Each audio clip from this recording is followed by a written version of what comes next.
Hey there, welcome to the Movie Review Mom YouTube channel. If this is the first time you've been here, yay, you found me. I'm so glad. My goal is to give you the heads up on filmmaking quality and content so that you can make the best decision as to whether or not you want to spend time or money or both watching a particular film. So today, the movie I'm reviewing is called Madam Web. Yes, this long-awaited Marvel origin story is now playing in theaters.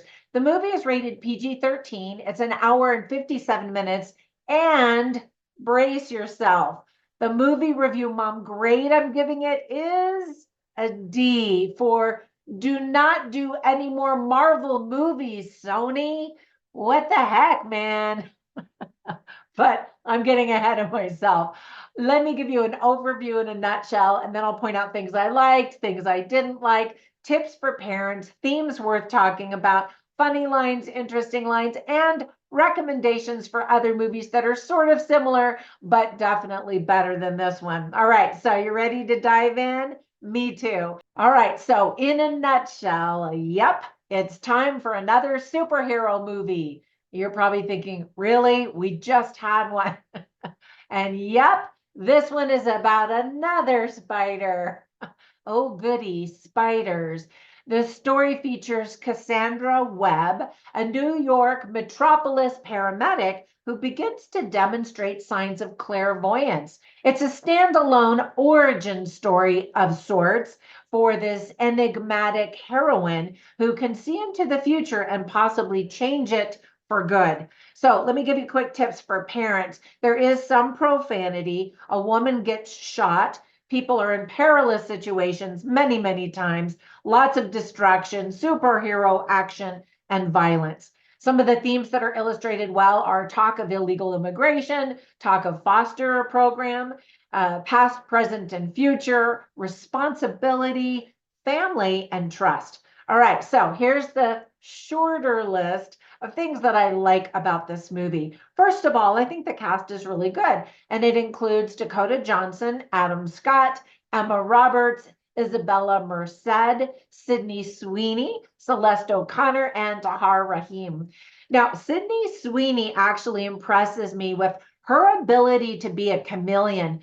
She looked very plain Jane in the movie Reality, and that's the first time I ever really noticed her. And then she turned into a crazy hot young woman in the movie Anyone But You that just came out last month.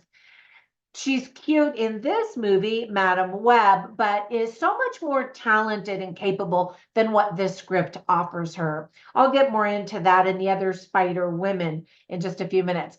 There is an effective musical score, although sometimes it overpowers the dialogue. Not saying much because a lot of the dialogue is just not that good, but I'll get to the negative things here in just a minute. There is good sound design generally. Viewers are going to learn how to do CPR in a couple of the scenes, although it's not entirely accurate. Now, CPR actually has changed over the years, but they're doing it much too fast in the scenes. But I teach classes at a nursing college, so I guess I was sensitive to that. There is some action and suspense, of course. And did you notice, if you've seen this movie, that Peter Parker, yeah, Spider-Man's relatives are in this movie? The film should have made a much bigger deal about it. They have a very minor role, but they're there. And so that was kind of cool, I guess. The door is definitely open for a sequel. And so the big question is that something you would like? So on to the very long list of things that I didn't like about this movie. Wah, wah. Sadly, I think this film will achieve cinema history as one of the worst Marvel movies ever made. Many of the action scenes look super fake, like they're straight out of a video game. Some of the dialogue, as I mentioned, is really terrible. And what was going on with the voiceover scenes when the villain was talking to Madam Web? His lips often don't match the audio. And worse than that, he wears this sort of version of a Spider-Man's costume, and there's no explanation. Why is he wearing that? Is he related to Venom? There's no explanation or no connection to that either. And in fact, this movie has just some of the least connection to any of the Marvel movies that I've ever seen. And that's often one of the fun things about Marvel movies is that they are connected and there are lots of Easter eggs that are hidden. And so if you're a Marvel fan or a comic book fan, you look for those and you get all excited about them. Not so in this movie, a tiny few Easter eggs, but really of an insignificant matter. Really, they didn't amount to much, and there weren't very many of them. Not a lot of respectful nods to the audience, showing this very faithful audience that they see us and that they want us. And it was just sort of odd. If you haven't developed Marvel movie fatigue yet, this one is probably going to do it for you. And I'm just wondering, is Marvel or is it Sony that's stinking up this once magical franchise? No one is going to be surprised that the same people who did Madam Web are the ones that brought us the awful movie Morbius. Part of the magical formula for Marvel's success was their sense of humor and being self-aware. And sadly, this movie has really neither of those things. So many product placements prove that this film is just another money grab. 19 minutes into the movie, and the messy confusion begins. The camera lingers on this giant billboard of Beyonce, for example, and the whole time I'm thinking, why? What? Why? There are dumb and annoying teenage girls, and we're supposed to be really excited about them because if you do know the comic books, then you know that these girls have a very bright future in store for them. But we don't really get to know that much about them. And we don't really like them because in this movie, they're really annoying and whiny the entire time. There are a lot of flashbacks in the movie and a lot of flash forwards. Say that 10 times fast.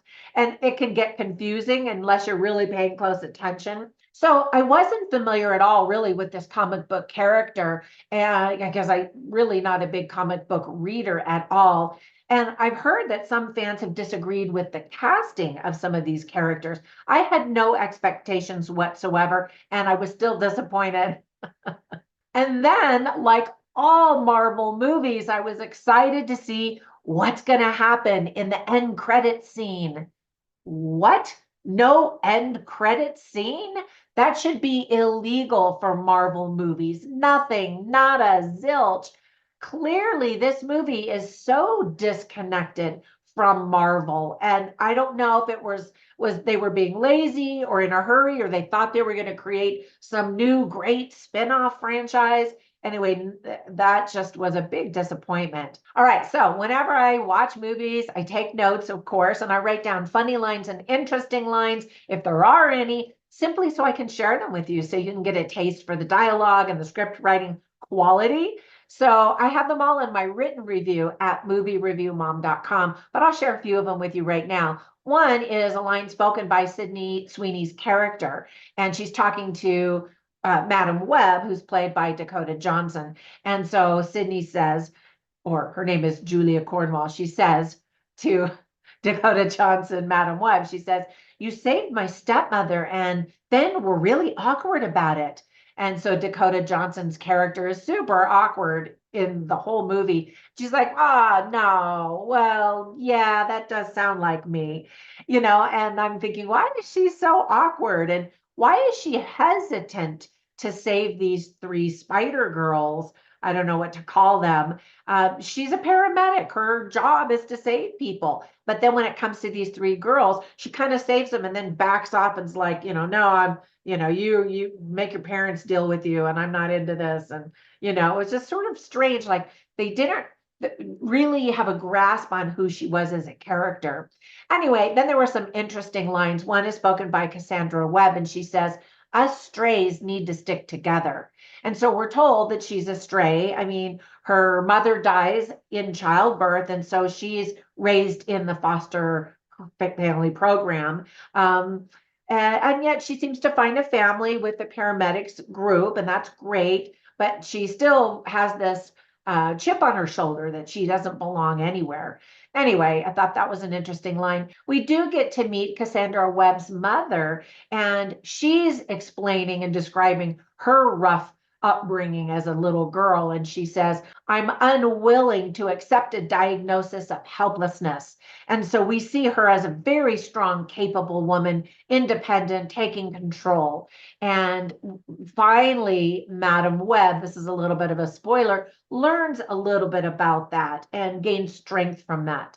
And then there's this native guy, and I don't know what his name was. I couldn't figure out who the actor was that played him, but he's this guy in the jungle who knew Madam Webb, Cassandra Webb, when she was born. Anyway, and he says, your mind has infinite possibilities. And he inspires her to consider, wow, all the weird things that are happening to her might have purpose. And so I liked that line as well. So while I was watching this movie, I was thinking about, okay, we've got a female superhero coming to the light, and then three younger ones up and coming in this movie as well. And yet it is such a disappointment. Women are going to feel disappointed. When are we going to get a really strong superhero woman? Well, there are a few. So I'm going to give you three recommendations. The first one I thought of is Black Widow from the Marvel Universe, because she's a spider-ish sort of as well. And I really liked that movie. I know a lot of people didn't like it as much, but surprisingly, Scarlett Johansson wasn't really the star that shone above everyone else in the film. It was Florence Pugh, who was Black Widow's sister. And so I felt bad for Scarlett Johansson, but I was glad that at least she got her own movie. Scarlett Johansson. Then, of course, we have Wonder Woman. Now she's from the DC Comics world, but I really liked both of her movies as independent female superhero woman. I thought that those were both really a lot of fun. And then one that's not great, but I'm mentioning it because it was filled with superhero women, is The Marvels. So that came out last year, and it was not my favorite. I don't like Captain Marvel in general. She's just too cocky, at least in her first movie, and has zero flaws. But in this movie, she did show some vulnerability. And so I liked her a little bit more than I thought I was going to. But we're also introduced to a diverse cast of females who have special powers and fight. And so if that's what you're looking for, you might actually enjoy that movie. All right, so that's my review. Sadly, it's not as great as everybody hoped it was going to be. And if you've seen the trailer, you might have seen some of the best parts of the movie anyway. So, wah wah. It's not one of those race out to the movies to see this one. It'll go to streaming probably pretty quickly because it's not doing well at the box office, in case you're interested. All right, that's it. Hopefully my reviews are helpful to you. My goal is to save you time and money so you don't have to watch crummy movies. When you do get a minute, since I'm saving you so much time, run over to Instagram and follow me as Movie Review Mom, but also as Trina Boice. That's my real name, and you can learn about my books, especially when they're offered for free on Amazon, which is almost every weekend, and my online courses and my products and other shenanigans. Have a fantastic day. Thank you so much for supporting me by liking, subscribing, and you know the drill. Have a great day, and I'll catch you in the next one. Bye for now.